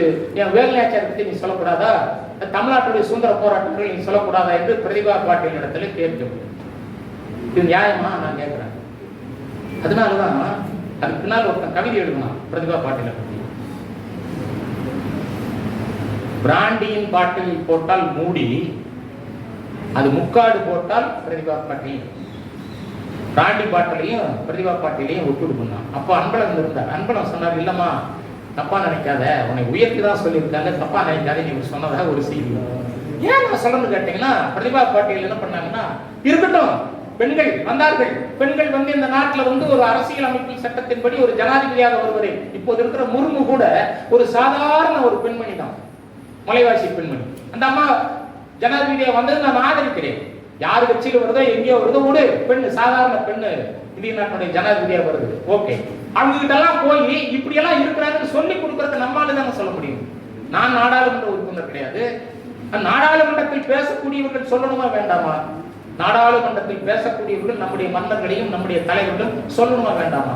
கடந்த முறை நாடாளுமன்ற தேர்தல் முடிந்து எம்பிக்கள் எல்லாம் பதவியேற்கிற போது நம்முடைய நாமக்கல் தொகுதியில் வெற்றி பெற்ற சின்ராஜ் என்று சொல்லக்கூடிய கொங்குவாளர் சமுதாயத்தை சேர்ந்தவர் பதவியேற்கும் போது தீரன் சின்னமலை பெயரை சொல்லி பதவியேற்றார். எனக்கு ரொம்ப ஆச்சரியமா போச்சுட்டே, பரவாயில்லடா சொல்லி. அப்ப உடனே அவரை சந்திப்பதற்காக நான் சென்று விட்டு, ஐயா நீங்க தீரன் சின்னமலை பெயரை சொல்லி பதவியேற்ற காரணத்தினால் உங்களை பாராட்ட வந்திருக்கிறேன் என்று சொல்லிவிட்டு, நீங்கள் சொல்லி கொடுத்து வந்து உட்கார்ந்து எந்த வடநாட்டு எம்பியாவது ஊழிஸ்தட்டு தீரன் சின்னமலை என்று கேட்டானா என்று கேட்டபோது 3 பேர் கேட்டாங்க. ஐயா யாருன்னு கேட்டாங்க. நான் எங்க போய் ராஜான்னு நான் சொன்னேன். அப்போ இது மாதிரி நம்முடைய பெண்ணையும் சொல்லி பதவியேற்கிற ஒரு நாடாளுமன்ற உறுப்பினர் வேண்டும் என்று சொன்னால் கோவை தொகுதியில் சிவலிங்கத்தையோ அல்லது கணேசனே நிறுத்தா ஜெயிச்சு போய் மேல போய் நாடாளுமன்ற தேர்தலில் ஏதோ ஒரு கட்சியில் நெல்லு. அப்போ இந்த மாதிரி தான் வேலுநாச்சியாரை பார்க்க வேண்டியிருக்கு. எனவே வேகமாக நான் இப்படி அதை முடித்துக் கொடுத்தேன். வேலுநாச்சியார் என்கிற ராணியை நீங்கள் சாதாரணமாக எண்ண வேண்டும். அவருக்கு நிறைய வாழ்க்கையில பிரச்சனை இருக்கு. இப்போ நீங்க இப்படி எடுங்க, ஒரு ஆம்பளை குதிரையில் உட்கார்ந்து போருக்கு போற போது உடைவாள் வச்சுக்கணும், அந்த குதிரைக்கு சாப்பிடுறதுக்கு புல்லு வச்சுக்கணும், இவங்க குடிக்கிறதுக்கு தண்ணி வச்சுக்கணும் இல்லையா? ஒரு ஆணுக்கு இவ்வளவு கஷ்டம் என்று சொன்னால் பெண்ணுக்கு எவ்வளவு சிரமம் இருக்கு. உடைவாள், நீட்டமான உடைவாள். அந்த அம்மா வச்சிருந்த அந்த உடைவாள் வந்து ஏறத்தாழ 17 கிலோ. மராட்டி வீரர் சிவாஜி வச்சிருந்த உடைவாள் 5.5 கிலோ. யாருடைய உடைவாள் பெருசு? சரி, இந்தியாவில் மன்னர்கள் எல்லாம் இறந்ததற்கு பின்பு, அரசர்கள் இறந்ததற்கு பின்பு, மனிதர்கள் இறந்ததற்கு பின்பு மனைமார்கள் சதி என்கிற உடன்கட்டை ஏறுவார்கள். வடநாட்டில் சதி என்கிற உடன்கட்டை ஏறினார். மராட்டி வீரர் சிவாஜிக்கு 8 மனைவி பிளஸ் 2 மொத்தம் 10 பேர் சிவாஜியோட மனைவி. முதல் மனைவி நிம்போல்கர், மூணாவது மனைவி மொஹாடி. சிவாஜி உயிரோடு இருக்கும் போதே 4 மனைவிகள் இறந்து போகிறார்கள், மீதி பெண்கள் தான் இருக்கிறார்கள். அந்த மொகடி ஒருவர் மாத்திரம்தான் உடன்கட்டை ஏறினார், மீதி யாரும் உடன்கட்டை ஏறவில்லை. தமிழ்நாட்டில் பாருங்கள், யோசித்து பாருங்கள், கணவன் இறந்ததும் உடன்கட்டை ஏறாத 2 பெண்மணிகளிலே முக்கியமானவர்கள், ஒருவர் கண்ணகி, இன்னொரு வேலுநாச்சி. நான் மதுரை திருமலை நாயக்கன் இறந்த போது ஏராளமான பெண்கள் உடன்கட்டை ஏறினார், படித்திருக்கிறேன். உடன்கட்டை ஏறுகிற அந்த விஷயத்தை எப்படி நீங்கள் பார்க்க வேண்டும் என்று சொன்னால், அது வெள்ளைக்காரன் காலத்தில் உடன்கட்டை ஏறுவதற்கு அப்ளிகேஷன் போட்டு உடன்கட்டை ஏறினார். என்னுடைய மூதாதையர் பெண்மணி, என்னுடைய பாட்டிமார்களில் ஒருத்தர் அப்ப இருந்த கலெக்டர் கிட்ட, கோயம்புத்தூர் கலெக்டர் கிட்ட போய் மனு கொடுத்து, பல்லடத்தில் போய் அப்ளிகேஷன் கொடுத்து, அந்த அம்மா உடன்கட்டை ஏறிச்சு. அந்த அம்மாவுக்கு வந்து கோயில், எங்க ஊர்ல கோயில். மறவர் குலத்தை சேர்ந்த பெண்மணிகள் எல்லாம் உடன்கட்டை ஏறினால் அவர்களுக்கு நினைவாக ஒரு கோயில் கட்டுவார்கள். அந்த கோயிலுக்கு பேர் தீப்பாய்ந்த அம்மன் கோயில் என்று தென் மாவட்டங்களில் இருக்கிறது. தீப்பாய்ந்த அம்மன் அப்படிங்கிற பேர்ல உடன்கட்டை ஏற்படு கொடுப்பாங்க. ஆனால் தன்னுடைய கணவன் இறந்த போது கூட வீர ஆவேசத்தோடு, கணவன் இறந்த போது கூடவே கௌரி நாச்சியார் என்று சொல்லக்கூடிய முதல் ராணியும் இறந்து போகிறார், கணவர் ருக்மணிநாதன் இறந்து போகிறார். ஆனால் வேலு நாச்சியார் விதவை கோலம் ஆனதற்கு பின்பு தன்னுடைய பெண் குழந்தையோடு உயிர்ப்போடு இருக்க வேண்டும் என்று சொல்லி வெள்ளையனை எதிர்த்தவர். அந்த வெள்ளையனை எதிர்த்தவரை மத்திய அரசாங்கம், ஒன்றிய அரசாங்கம் தன்னுடைய பாட நூல்களில் எல்லாம் சொல்லவில்லையே என்கிற வருத்தம் எனக்கு இருக்கிறது, உங்களுக்கும் இருக்கிறது. அப்போதுதான் நான் வேலு நாச்சியாரை புகழோடு சொல்கிறோம் என்று அர்த்தம். அப்படி நீங்கள் அதை அர்த்தப்படுத்திக் கொள்ளுங்கள். ஆக உடன்கட்டை ஏறாதவர்களுக்கு நான் சொன்னது கண்ணகியை சொன்னேன், வேலு நாச்சியாரை சொன்னேன். தமிழ்நாட்டில், சோழ நாட்டில் இருக்கக்கூடிய ராணிகள், பாண்டி நாட்டில் இருக்கிற ராணிகள் நிறைய பேர் உடன்கட்டை ஏறிக்கொண்டார்கள். ஆனால் வடநாட்டில் உடன்கட்டை ஏறுகிற விஷயம் இயல்பாக இருக்கும். அதனால்தான் ஐயா நான் பேசுறேன், நீங்க பேசிட்டே இருக்கிறீங்க, நான் டிஸ்டர்ப் பண்ணுங்க ப்ளீஸ். இல்லை நீங்க பேசுங்க, நான் அப்புறம் கூட நீங்க பேசுங்க, ஓகேவா? ஏன்னா பேசுற போது ஒரு பேச்சில் இருந்து இடையீடு வரக்கூடாது, சிவலிங்கம் ஐயா கோவிச்சு கூடாது. மேல 2 பேர் பேசிட்டே இருக்கிறாங்க, பேசுறவங்க நல்லா பேசக்கூடியவங்க நல்லா பேசணும், வேண்டாம்னு சொல்லல. நான் பேசி முடிச்சுட்டு அவங்க பேசணும். அப்ப தீப்பாய்ந்த அம்மன் கோயில்கள் தென் மாவட்டங்களில் இருக்கிற மாதிரி நம்முடைய பகுதிகளில் இருக்கிறதா? கோயம்புத்தூர் கோயிலுங்க இருக்கா? யோசனை பாருங்க. இப்ப உடன்கட்டை ஏறலாமா? பெண் உடன்கட்டை ஏறலாமா? வாஜ்பாயினுடைய பிறந்த தினம். வாஜ்பாய் சர்க்கார் இருந்தபோது உடன்கட்டை ஏறுகிற சட்டத்தை கொண்டு வர வேண்டும் என்று சொல்லி டெல்லியில் இருக்கிற எம்பிக்கள் எல்லாம் முடிவு செய்தார். மீண்டும் கொண்டு வர வேண்டும், பாராளுமன்றத்தில் அதற்கான நடவடிக்கை எடுக்க வேண்டும் என்று முடிவு செய்தார். அவருடைய பிறந்த தினம்ங்கிறதுனால அந்த சப்ஜெக்ட் உங்களுக்கு சொல்ல வர. ஓகே, உடன்கட்டை ஏறுவதற்கு அந்த சட்டத்தை நிறைவேற்றி விடலாம் வாஜ்பாய் சொல்றார். வாஜ்பாய் சொல்லிச்சுன்னா வாஜபேயம் என்று ரிக்வேதத்திலே வருகிற ஒரு வேதத்தின் பெயர் தான் வாஜ்பாய். அது ஒரு வேதத்துல அது ஒரு சடங்கு செய்யற ஒரு யாகம், அது பேர் தான் வாஜபேயம். ஒரு பேரே வாஜபேயர் தான். நம்ம பத்திரிக்காரங்க வாஜ்பாய் வாஜ்பாய்னு போடுவான், வாஜ்பேயி வாஜ்பேயர்னு பேர் அவர் பேர். அவர் இறந்த அன்னைக்கு நான் கல்கத்தாவில் இருக்கிறேன். அவரை போய் சந்திச்சு எல்லாரும் கேட்கறாங்க, இந்த மாதிரி வந்து உடன்கட்டை ஏறும் சட்டத்தை பார்லிமெண்ட்ல கொண்டு வந்துடலாம் சொல்லி. கொண்டு வந்துடலாம் அவர் சிரிச்சுட்டே சொல்றாரு. ஆனா அவர் உடன்பாடு இல்ல, கேட்டானே அப்படிங்கிறத சரி போப்பா அப்படின்றாரு. நிறைய பேர்கிட்ட கையெழுத்து வாங்கிட்டு வா, அப்புறம் வேணா அதையெல்லாம் வச்சுக்கலாம்னு சொல்லி. அப்ப இந்த குழு என்ன பண்ணது, வடக்கிந்தியாவில் இருக்கக்கூடிய ஏராளமான சாமியார்கிட்ட போய் உடன்கட்டை ஏறலாங்கிற அந்த அப்ளிகேஷன்ல மனுவில் கையெழுத்து வாங்கிட்டாங்க. அப்போ ஒருத்தர் சொல்றாரு, ஒருத்தன் டேய் தமிழ்நாட்டில இருந்து ஒரு பெரிய துறவி வந்திருக்காரா, ஒரு பயங்கரமான துறவி, அவருக்கு ஏராளமான டிவோட்டிஸ் இருக்கிறாங்க, அவர் இந்த விடுதலை தங்கியிருக்காரு, அவர்கிட்ட போய் நான் ஒரு கையெழுத்து வாங்கிக்கலாம் என்று சொல்லி அந்த தமிழ்நாட்டிலிருந்து சென்ற அந்த துறவி கோலத்தில் இருப்பவரை போய் சந்தித்து மரியாதை எல்லாம் பண்ணிட்டு வணக்கம் போட்டு உடன்கட்டை ஏறும் பழக்கத்தை மீண்டும் கொண்டு வர வேண்டும் என்று நாங்கள் எல்லாம் முடிவு செய்திருக்கிறோம், நீங்களும் உங்களுக்கு கை போட்டு கொடுக்கணும் அப்படின்னு கேட்கறாங்க. அவர் மேலே எங்கேயும் பார்த்துட்டு தாடியை கழுவி விட்டுட்டே சொல்றாரு, சரிப்பா நாளைக்கு வாங்க நான் கைது போட்டேன். அடுத்த நாள் போறாங்க, கைது வாங்கிட்டு வந்தாலும் போறாங்க. போய் உட்கார்ந்து பேசிட்டு கொண்டாப்பா கைது போட்டு தரேன், ஒரு திருத்தம் பண்ணிக்கலாம் பாருல. எப்படி வந்து ஆம்பளை இறந்தா பொம்பளை வந்து உடன்கட்டை ஏறி தீயில சாவுன்னு சொன்னையோ, அதை போல பொம்பளை இருந்தா ஆம்பளையும் சரி தீயில போடலாம்னா சொல்லு கைது போட்டேன். அப்படி சொன்ன மகாபெரும் மனிதன் யார் தெரியுமா? வாழ்க வளமுடன் என்று நம்ம எல்லாம் பலப்படுத்திய வேதாந்த் தெரியும். தமிழன் தாங்க. தமிழன் ஒருத்தன் தான் உலகம் யாவையும் என்று சொன்னவன். நீங்க மளிகை கடையில போனீங்கன்னா நீங்க புளி உப்பு மிளகா வாங்குறதுக்கு முன்னால ஒரு பேப்பர் போட்டு மேல ஊன்னு எடுப்போம். என்னடான்னு கேட்டா அது பிள்ளையார் சொல்லிப்பா. தட் இஸ் நாட் பிள்ளையார் சொல்லி. தமிழன் எதை செய்தாலும் உலகத்தை முன்னால் நிறுத்தி செய்த காரணத்தினால் உலகம் உழப்ப அகர முதல எழுத்தெல்லாம் ஆதி பகவன் முதற்சியே உலகு. அந்த உலகு என்கிற சொல்லைத்தான் என்று கூட நமக்கு நம்முடைய முன்னோர்கள் கற்றுக் கொடுத்தார்கள். அது பின்னால் விநாயகர் சொல்லி ஆகிவிட்டது என்பதை போல ஐயா வேதாத்திரி மகர்ஷி கைக்கு கொடுத்த மாட்டேங்க. அதுக்கு பின்னால அடிச்சு பிடிச்சு ஓடியே போயிட்டாங்க. இது ஏன் நான் சொல்றது கேட்டீங்கன்னா, சில சீர்திருத்தங்களை சில விஷயங்களை தமிழர்கள் தான் உருவாக்கி பிறப்புக்கும் எல்லா உயிருக்கும் சொன்னது நான். சிவகங்கை மாவட்டம் மகிபாலன்பட்டியை சேர்ந்த கணியன் பூங்கன்னார் சொன்ன ஒரே வரி யாரும் ஊரே யாவரும். அதுல இந்த இரண்டாவது வரி வெரி இம்பார்ட்டன்ட், நம்ம எல்லாருக்கும் முக்கியமான வரி. தீதும் நன்றும் பிறர் தரவாரா. நம்ம தீமை செஞ்சாலும் நன்மை செஞ்சாலும் நம்மளால தாப்பா வருது, மற்றவங்க சொல்லி வரவில்லை. என்ன அருமையான வரி, எப்படி நமக்கு சொல்லி கொடுத்தார். திருச்சியில இருந்த தாய்மானவர்கள் சொல்றார், எல்லோரும் என்பது இருக்க நினைப்பதுவே இல்லாமல் வேறொன்றும் அறியேன் பராவரம். எல்லாரும் நல்லா இருக்கணும்பா. எப்படி யாதும் ஊரே யாவரும் பேலிர் என்று சொல்கிறவரி, எல்லோரும் நம்ம ஊர் தான், எல்லாரும் நம்ம சொந்தக்காரங்க தான் சொல்லி கொடுத்தவன் தமிழன் அல்லவா.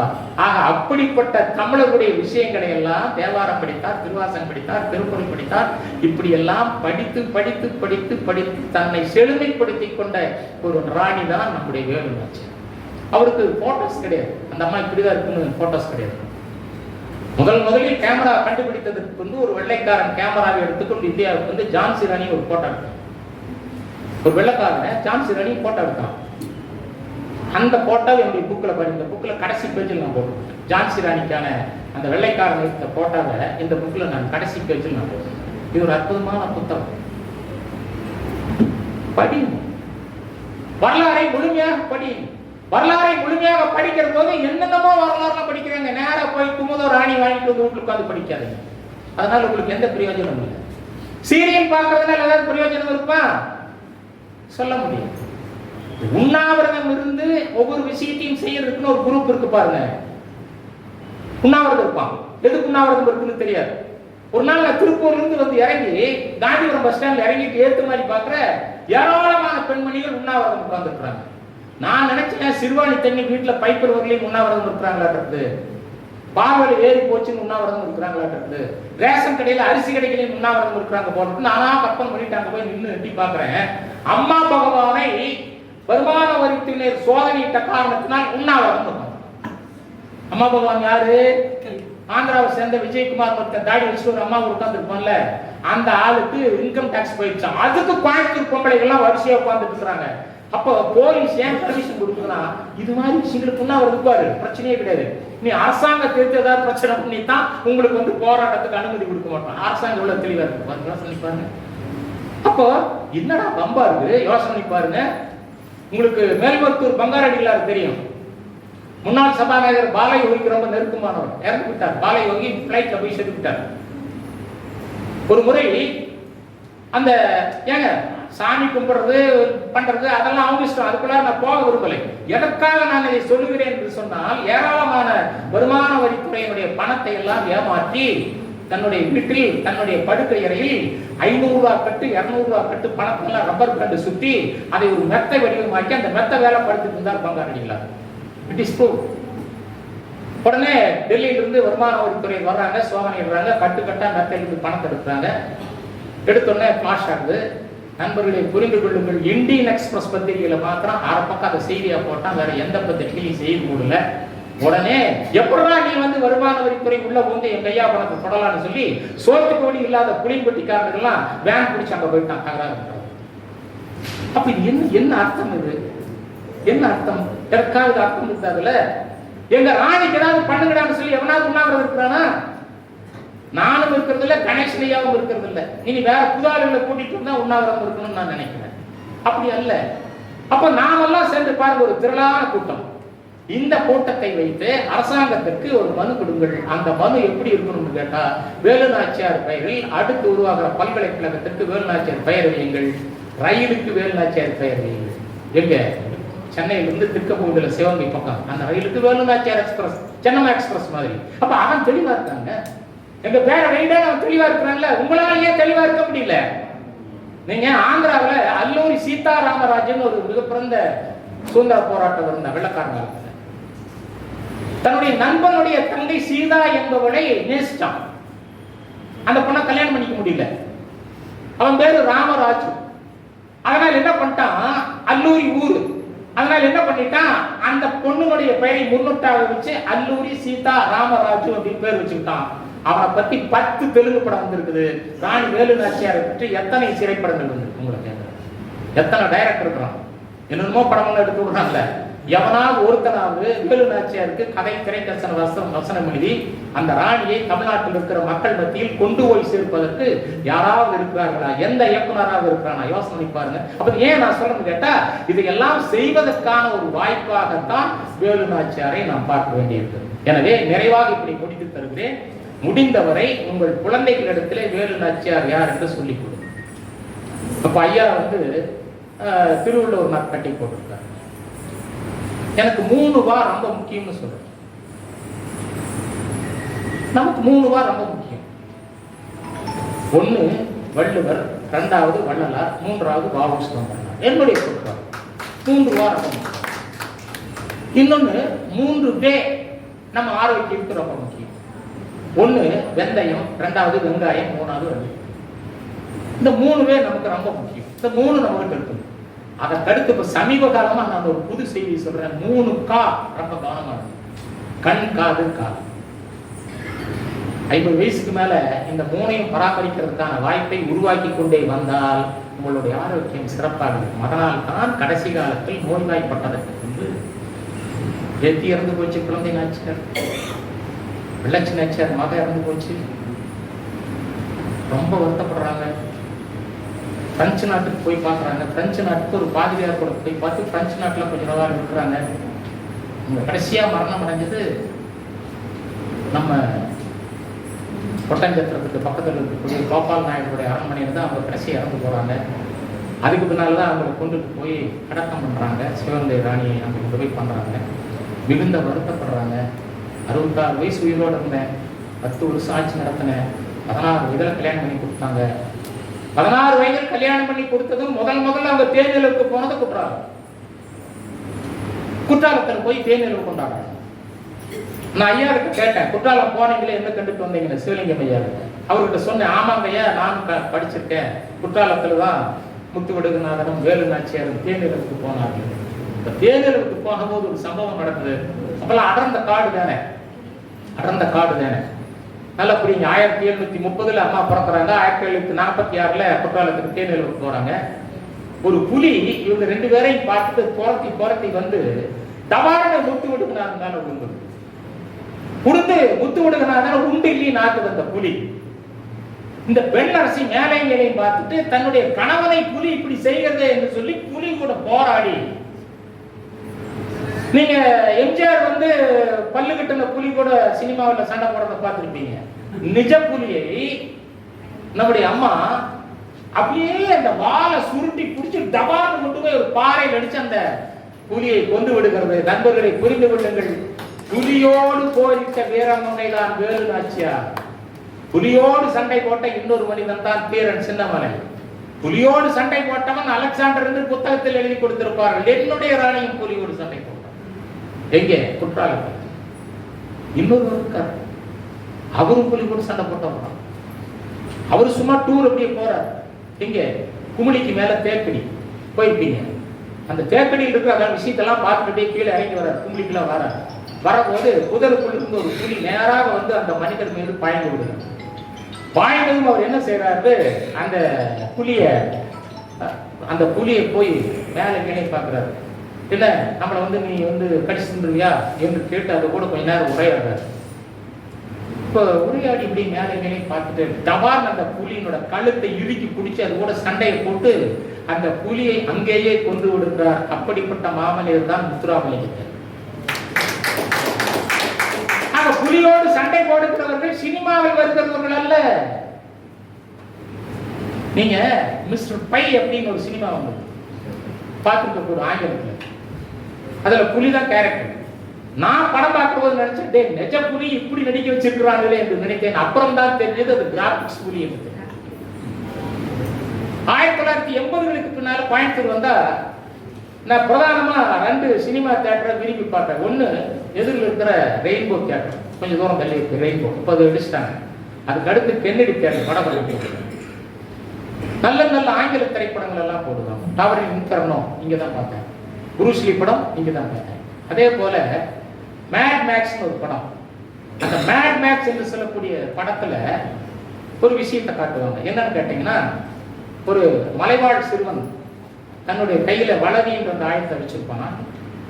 எதிரில் ஒரு ஆளு துப்பாக்கியோட நிற்பாங்க சுடறக்காக. தகாத வளரில் அடிப்பான். போன வேகத்தில் அந்த வளரி அவனுடைய கையை கட் பண்ணி துப்பாக்கி கீழே விட்டு அந்த வளரி திரும்பி இவங்கிட்ட வந்து. இது எங்கிருந்து திருடுறாங்க?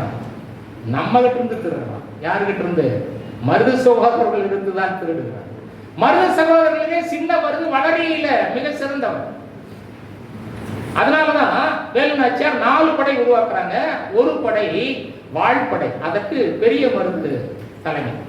பெரிய மருதுக்கு வெள்ளை மருது என்று ஒரு பெயர். ஏன்னு கேட்டீங்கன்னா, அண்ணன் தம்பிகள 2 பேர்ல வெள்ளை மருது கொஞ்சம் நல்லா வெள்ளையா இருப்பார், சக்கரை வெள்ளை மருது, அதான் பெரிய மருது. அவர் பேர்ல வாழ்படை. சின்ன மருது பேர்ல வளரிப்படை. குயிலி என்று சொல்லக்கூடிய அந்த பெண்ணுக்கு கிடைத்த மரியாதையை போலவே கிடைத்த உடையாள் பெயரில் உடையாள் படை, பெண்கள் படை. இத்தனையும் வச்சுக்கிட்டு வேலு நாச்சியார் பீரிங்கி படைன்னு அந்த அன்னைக்கு இந்த மாதம் தலைமை. அந்த வெட்டுடையார் கோயில் என்று சொல்லக்கூடிய அந்த கோயிலில் உடையாள் என்று சொல்லக்கூடிய அந்த பெண்மணி தன்னுடைய உயிரை காப்பாற்ற பற்றி கவலைப்படாமல் என்னை காட்டி கொடுக்கவில்லையே என்று நினைத்த வேலு நாச்சியார் பிற்காலத்தில் அந்த கோயிலுக்கு சென்று அங்க இருக்கிற அம்மன் தலத்தில் முத்துவடுகநாதன் இறந்ததற்கு முன்பு அவர் கட்டி அந்த மாங்கல்யத்தை அந்த சாமி சிலைக்கு போட்டுறாரு. அந்த கோயிலுக்கு பேரு வெட்டுடைய அம்மன் கோயில் என்று பெயர். இன்றைக்கும் நீங்கள் போனால் வேலு நாச்சியாரை நம்மால் கண்ணால் பார்க்க முடியவில்லை என்று சொன்னாலும் கூட அந்த அம்மா கழுத்தில் இருந்த தாலி அந்த சாமியோட கழுத்தில் இருந்தது. அதை பார்த்து மகிழ்ந்தால் வேலு நாச்சியாரையே நீங்கள் பார்ப்பதற்கு உதாரணமாக அங்கெல்லாம் போங்க, அங்கெல்லாம் போய் பார்க்கலாம். அங்கெல்லாம் போய் பார்க்கிற போது நம்முடைய வீர சரித்திரம் என்னவென்று உங்களுக்கு புரியும். அதனால்தான் வேலு நாச்சியார் எப்படி மனிதாபிமானத்தை மக்களிடத்திலே கொண்டு வந்து சேர்த்தாரோ அதை போலவே மருது சகோதரர்களுக்கும் அந்த மனிதாபிமானம் இருந்தது. சின்ன மருது பெரிய மருதுல 2வது சின்ன மருது பெரிய மருது 2 பேரையும் 500 பேரை திருப்பத்தூர் காட்டிலே வைத்து வெள்ளைக்காரன் தூக்கிலே போட்டார். 500 பேர். சின்ன மருதையும் போட்டோம், பெரிய மருதையும் போட்டோம். இத்தனைக்கும் சின்ன மருது அப்போது இருந்த வெள்ளைக்காரனோட பெல்ஸ் என்று சொல்லக்கூடிய வெள்ளைக்காரனுக்கு ரொம்ப நெருக்கம். அவனுக்கு தேவையான அரிசி பருப்பு உணவெல்லாம் இவர்தான் கொடுப்பார். அப்ப அவன் சொல்றான், நான் என்னுடைய பிரிட்டிஷ்கார சொல்லத்தாக உபயோக பண்ணுவேன், உன்னை தூக்கல கூடியன்னு போடுறான். போடுற போது அவர் சொல்றாரு, டேய் நம்மளுக்கு ஒரு 17 வயசு பையன் இருக்கான்டா, டிக்கெட் பேர் முத்துவடுகநாதன், நான் துரைசாமின்னு பேர் வச்சிருக்கிறேன், அவனை போட்டுறாரா தூக்கல என்று சொல்ல அவனை விட்டுறான். அந்த துரைசாமி என்று சொல்லக்கூடிய சின்ன மருதுவின் பையனை அவனோடு சேர்ந்து 71 பேர்களை பினாங்குக்கு நாடு கடத்திடுறாங்க. 1801 தான் சின்ன மருது பெரிய மருது 2 பேரையும் திருப்பத்தூர் காட்டிலே கொண்டு போய் போடுகிறார்கள். திருப்பத்தூர் காட்டிலே இறந்து போன அந்த 500 தமிழர்களை பற்றி வரலாற்று புத்தகத்தில் இல்லை. ஜாலியன் வாலாபாக்கில் செத்து போன கொஞ்சம் பேரை பற்றி மாங்கு என்று நம்முடைய சரித்திர புத்தகங்கள் எழுதி கொடுத்திருக்கும். ஜாலியன் வாலாபாக்கில் அந்த வெள்ளைக்காரன் கயர் என்பவரை உத்தம் சிங் என்று சொல்லக்கூடிய லண்டனுக்கே சென்று சுட்டு அவனுடைய வீரத்தை காப்பாற்றினான் என்றெல்லாம் வரலாறு படிப்போம். ஆனால் தமிழர்களாகிய 500 பேரை திருப்பத்தூர் காட்டிலே வெள்ளைக்காரன் போட்ட விஷயத்தை நாம் கண்டுகொள்வதில்லை, படிப்பதும் இல்லை. அப்படி 71 பேர் பினாங்களை கொண்டு போய் அனுப்புறது 1801. அப்ப அவன் வயசு 17. 1818 வருகிற போது அந்த துரைசாமி என்று சொல்லக்கூடிய அந்த பையனுக்கு 37 வயது. போய் பார்த்துட்டு சொல்றான், அப்பா அதிகாரியா போறான், அந்த பெல்ஸ் என்று சொல்லக்கூடிய அதிகாரி பினாங்கல அதிகாரியா போறான். பார்த்துட்டு, டேய் நீ துரைசாமி தானே என்று கேட்கிறான். ஆமா அப்படிங்கிறான். டேய் உங்க அப்பா எனக்கு அவ்வளவு ஃப்ரெண்டா இருக்காரா அப்படிங்கிறான். சரி எனக்கு விடுதலை பண்ணிடலாமா? அது எப்படி? நான் பிரிட்டிஷ்காரன், என்னால அதெல்லாம் செய்ய முடியாது. சரி என்னை எங்க ஊர்ல இருக்கிறவங்களுக்கு நான் கடிதம் எழுதுறதுக்காக ஒரு உதவி செய்யணும் கேட்க, அதை முடியாதுன்னு சொல்லிடலாம். அதற்கு பின்னால் திருநெல்வேலி சரித்திரம் என்று சொல்லக்கூடிய ஒரு அற்புதமான நூலை எழுதிய குரு குருதாச பிள்ளை ஒரு சப்ஜெக்ட் கொடுக்கிறார். துரைசாமி என்று சொல்லக்கூடிய சின்ன மருதுவின் பையன் பிற்காலத்தில் மதுரையிலே நோய்வாய்ப்பட்டு சொந்தக்காரங்களை எல்லாம் சந்திக்க முடியாம போய் இறந்து போய்விட்டா என்று அந்த துரைசாமியை பற்றி சொல்கிறார். அந்த துரைசாமியை பற்றிய இளைஞனை பற்றியான வரலாறு தமிழ் இளைஞர்களுக்கு தெரியவில்லை, நம்மை போன்ற முதியவர்களுக்கு. என்ன ஒரு சோகம் பாருங்க. அதற்கு பின்பு வேலுநாச்சியாருக்கு பின்பு வேலுநாச்சியார் நான் ஏற்கனவே சொன்ன 1796 காலமாகிறார். 1801 வரை மருது சகோதரர்கள் ஆட்சி நடத்துகிறார்கள். அப்படி ஆட்சி நடத்தி கொண்டிருந்த மருது சகோதரர்களிலே ஒருவர் பெரிய மருது என்ன பண்றாரு, திருப்புவனம் சொல்லி ஒரு ஊர் இருக்கு, திருப்புவனம். அதுக்கு தமிழ்ல திருப்புவனம் என்று சொல்வாங்க. அங்க ஒரு கோயில், பிரம்மாண்டமான கோயில். இதோடு சொல்லி நிறைவு செய்தேன். அங்க ஒரு பிரம்மாண்டமான கோயில். அந்த கோயில் பக்கத்துல ஒரு மிக சிறந்த மரம் ஒன்று இருக்கிறது. அந்த கோயில்ல போய் சாமி கும்பிட்டு வைகை ஆற்றில போய் குளிச்சுட்டு நிறைய பேர் அந்த மரத்தினுடைய நிழலில் நிலைப்பாருவார். இந்த சின்ன மருது என்ன பண்றாரு, அங்க இருக்கிற அந்த மரத்தை வெட்டுங்கடா, அதை காளையார் கோயில்ல ஒரு தேர் செஞ்சு சாமி கிடைக்கணும், அதை வெட்டிட்டு வாங்கடான்னு எல்லாரும் எனக்கு. காளையார் கோயில் தேர் மிகவும் பிரமாதமான தேர். தமிழ்நாட்டிலேயே மிக சிறந்த தேர் இருக்கிற இடம் திருவாரூர் தியாகராஜ சாமி கோயில் தேர், ஆழி தேர் சொல்வார்கள். அதுதான் முதல் தேர். அப்புறம் அதுக்கு மேல தேர் இருக்குதா என்று கேட்டால், நம்முடைய கதிர்வேல் ஐயா ஊர் கல்லல் பக்கத்துல ஆலப்பட்டிங்கிற ஊர், அவங்க ஊர்ல ஒரு தேர் இருக்குது. அது இரண்டாவது தேர். அது இவங்க மூதாதையர்கள் உருவாக்கின தேர். அதே போல காளையார் கோயில் தேர். அந்த காளையார் கோயில் தேருக்கு எல்லாம் செய்யறதுக்காக இந்த மரத்தை வெட்டுங்கடான்னு மருது அனுப்புறாரு. உடனே மரத்தை வெட்டுறதெல்லாம் ஆளுகள்லாம் போய் நிக்கிறாங்க. நிக்கிற ஒரு கோயில் அர்ச்சகர் பூசகர் சொல்றாரு, அப்பா வெட்டாதீங்கப்பா, மன்னன் கட்டளை, நாங்கள் வெட்டுவதற்காக வந்திருக்கிறோம் என்று சொல்ல, நீ மன்னனையே போய் வர சொல்ல நாங்க வெட்ட விட மாட்டோம்னு சொல்லிடுறாரு. உடனே இங்க எல்லாம் போய் மருது கிட்ட சொல்றாங்க, அந்த மரத்தை வெட்டுறதுக்கு அந்த பூசாரி ஒத்துக்க மாட்டேங்கிறாரு என்று சொல்ல, அதனால என்ன நானே போகிறேன் என்று சொல்லி நேராக மன்னர் ஏப்பா வெட்ட மாட்டான்னு சொன்ன, காளையார் கோயில்ல தேர் செய்யறதுக்காக அந்த மரத்தை வெட்ட சொன்ன, நீ ஏன் வேண்டாம்னு சொல்ற என்று கேட்க அவர் சொல்லுகிறார், ஐயா வெயில் காலத்தில் வைகை நதியில் குளிப்பார்கள், குளித்து முடித்து ஓய்வெடுப்பதற்காக இந்த மரத்தின் நிழலை தேடுவார்கள். மாலை நேரங்களில் இந்த மரத்திலே ஏராளமான பறவைகள் வாழ்வதற்காக வரும். அப்படிப்பட்ட மரத்தை நீங்க வெட்டலாம்னு சொல்லலாமா என்று கேட்டுவிட்டு அடுத்து இவன் சொல்லுகிறான், இது சாதாரண மரம் அல்ல, உங்களுடைய பெயரை கொண்ட மருத மரம். உங்களுடைய பெயரை கொண்ட அந்த மருத மரத்தை வெட்டினால் உங்களையே வெட்டுவதற்கு சமம் அல்லவா, எனவேதான் நான் வெட்ட வேண்டாம் என்று சொன்னேன் என்று சொல்ல, மருத பெயர் மீண்டு போறார். டேய், நம்ம மேல இவ்வளவு பிரிய வச்சிருக்கிற ஆளுகள்லாம் இருக்கிறாங்களா என்று சொல்லி அந்த மரத்தை வெட்டுவதற்கு அவர் அனுமதிக்கவில்லை. இப்போது நீங்கள் திருப்புவனம் போனாலும் அந்த மரத்தை பார்க்கலாம், அந்த வைகை ஆற்றை பார்க்கலாம். இதுதான் மருதுவுக்கு இருக்கக்கூடிய தன்மானமும் மானமும் அவர் கொடுக்கிற மரியாதை என்பதை அடிப்படையில் சொல்லுங்கள். முறை செய்து காப்பாற்றுவான் முறை செய்து காப்பாற்றும் மன்னவன் மக்களுக்கு இறை என்று வைக்கப்படும். இது எங்கே நடந்தது என்றால் விக்கிரம பாண்டிய நல்லூர் என்ற முறையூரில் நடந்தது. இது 1959 கண்ணதாசனால் எடுக்கப்பட்ட சிவகங்கை தீமை என்பதில் இது இருட்டடிப்பு செய்யப்பட்டது. இது உண்மையாக நடந்தது முறையூர் என்பதை நான் தாழ்மையுடன் தெரிவித்துக் கொள்கிறேன். நான் உண்மையை சொல்றேன். நான் உண்மை இல்லாத வரலாறுகளை மேடையில் நான் சொல்லிடுறேன். எனவே நீங்கள் அப்படி அடிப்படையில் புரிந்து கொள்ளுங்கள். முடிந்தவரை நான் கடைசியாக இப்போது இப்படி நிறுத்துகிறேன். உங்கள் குழந்தைகளுக்கு தமிழ் பெயர் வையுங்கள். உங்கள் காரசோலைகளில் தமிழில் கையெழுத்திடுங்கள். முடிந்தவரை உங்களுக்கு பிறக்கிற பெண் குழந்தைகளுக்கு அல்லது உங்களுக்கு பிறக்கிற பேத்திமார்களுக்கு வேலுநாச்சியார் என்று பெயர் வையுங்கள் என்கிற விஷயத்தை முத்தாய்ப்பாக சொல்லி இங்கே உங்களை எல்லாம் சந்தித்து பேசுவதற்கு எனக்கு வாய்ப்பை கொடுத்த சிவலிங்கம் ஐயா அவர்களுக்கு என்னுடைய நன்றியும் வணக்கத்தையும் தெரிவித்து நிறைவு செய்கிறேன். வணக்கம், நன்றி.